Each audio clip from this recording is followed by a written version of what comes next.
धराली का मलबा सिर्फ पहाड़ के टूटने से नहीं गिरा, इसे हमारे लालची और भ्रष्ट विभागों, खोखली नीतियों और कमीशनखोर अफसरशाही ने ऊपर से धकेला है।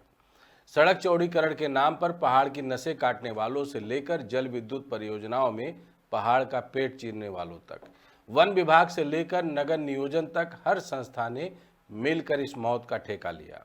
चेतावनी तंत्र कागज पर सोता रहा, आपदा प्रबंधन राहत की फोटो ऑप में मस्त रहा और ठेकेदार सरकार के संरक्षण में मुनाफा गिनते रहे।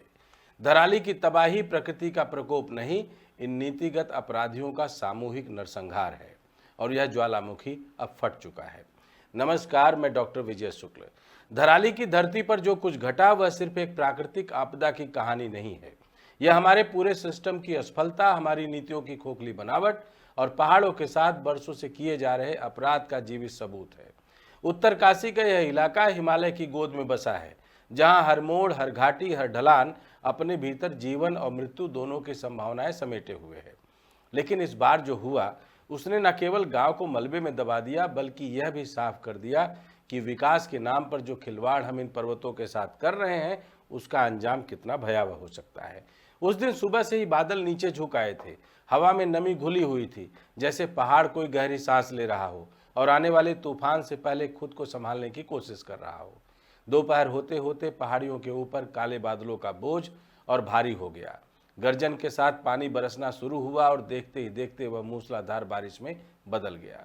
ऊंचाई पर बसे ढलानों से पानी, मिट्टी और चट्टानों का एक विकराल सैलाब टूट पड़ा। यह कोई सामान्य बरसाती बहाव नहीं था, बल्कि पहाड़ का एक विशाल टुकड़ा जैसे अपने ही शरीर से अलग होकर नीचे गिर पड़ा हो।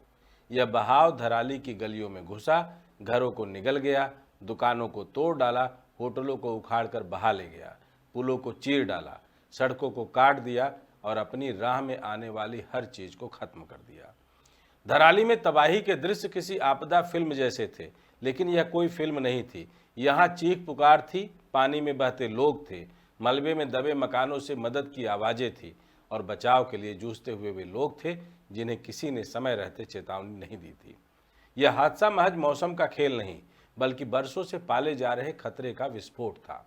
पहाड़ों को काटकर चौड़ी की जा रही सड़कों, जल विद्युत परियोजनाओं के लिए खोदी जा रही सुरंगों, पुराने पेड़ों को काटकर लगाए गए कागजी पौधों, नदी किनारे बिना योजना के बने होटलों और घरों, इन सब का मिला जुला नतीजा इस विनाश में खुलकर सामने आ गया।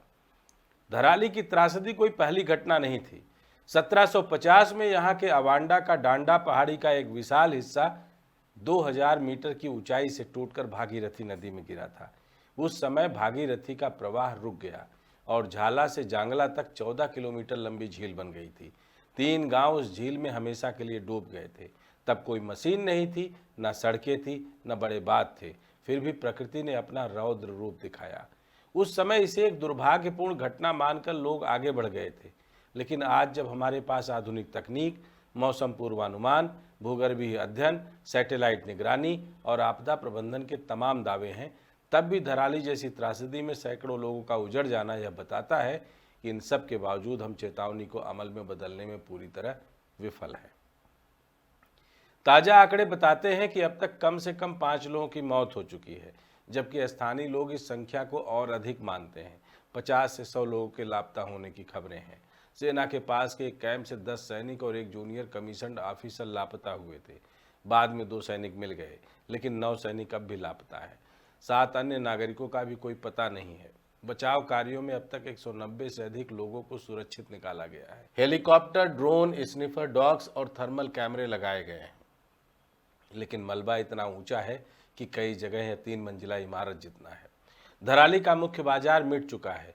50 से अधिक होटल, कई दर्जन मकान, सेना का कैंप, हेलीपैड, सड़कें और संचार टावर, सब कुछ मलबे में दब गया है। बिजली और पानी की आपूर्ति ठप हो चुकी है।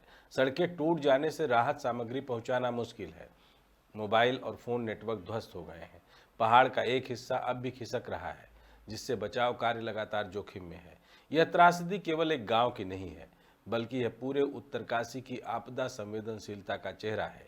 2015 से 2024 के बीच उत्तराखंड में 18,464 आपदाएं दर्ज की गई, यानी हर साल औसतन 2000 से अधिक घटनाएं।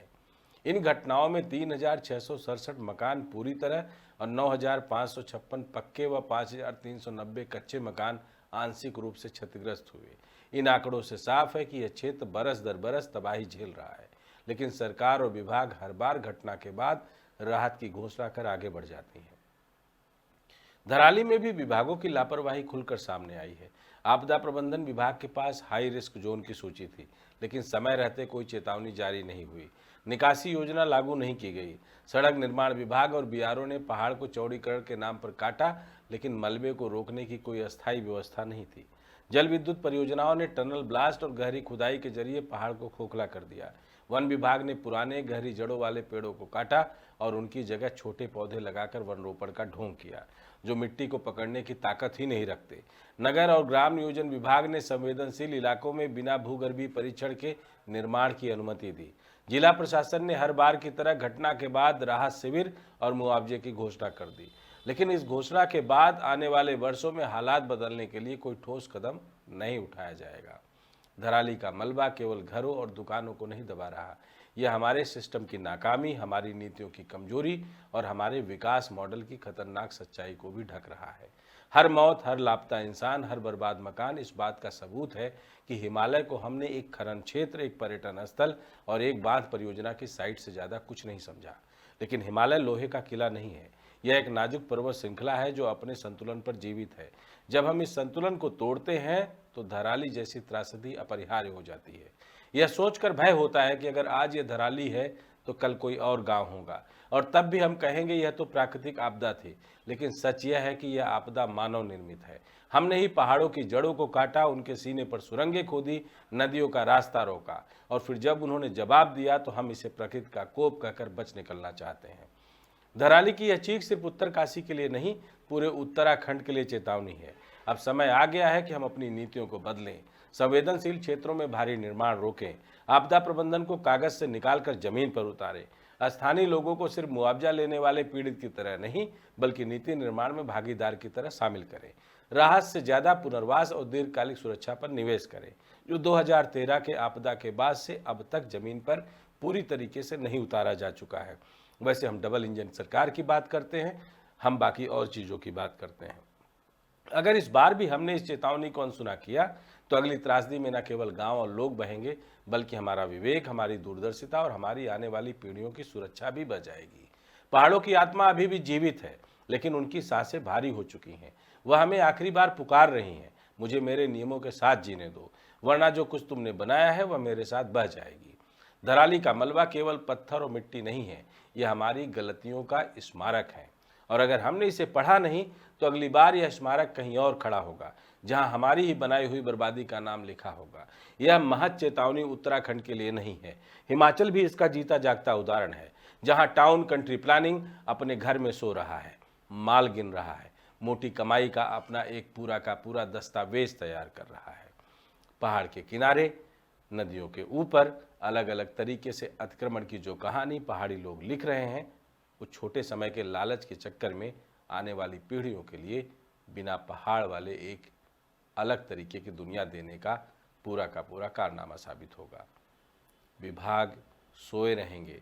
विभागों को इस तरीके की गलतियां करने और मोटी कमाई के चक्कर में सब कुछ खो देने की आदत पड़ गई है, क्योंकि आपको शायद नहीं पता होगा, हर आपदा के बाद, हर पहाड़ गिरने के बाद इन अलग अलग विभागों की लॉटरी खुलती है। इनको पता होता है कि सड़क टूटी है तो फिर से रीटेंडरिंग करना है, डिजास्टर मैनेजमेंट के नाम पर पैसा आना है, फिर से उन्हीं सड़कों पर, उन्हीं टनल पर काम करना होगा, जो टनल और जो सड़कें प्रकृति ने पैमाइश बिना किसी लेखपाल पटवारी के करते हुए आपको बताने की कोशिश की है कि आप उनके क्षेत्र में अतिक्रमण कर रहे हैं। अगर आपकी नाक के ऊपर चढ़कर कोई अपनी बात रखता है तो आप बर्दाश्त नहीं करते, तो पहाड़ों के, इन प्रकृति के पूरे अपने देवालयों के स्थान पर अगर आप उनकी नाक पर बैठ करके भिनभिनाने की कोशिश करेंगे तो आप मच्छर और मक्खी की तरह मारे जरूर जाएंगे। जय हिंद, जय भारत।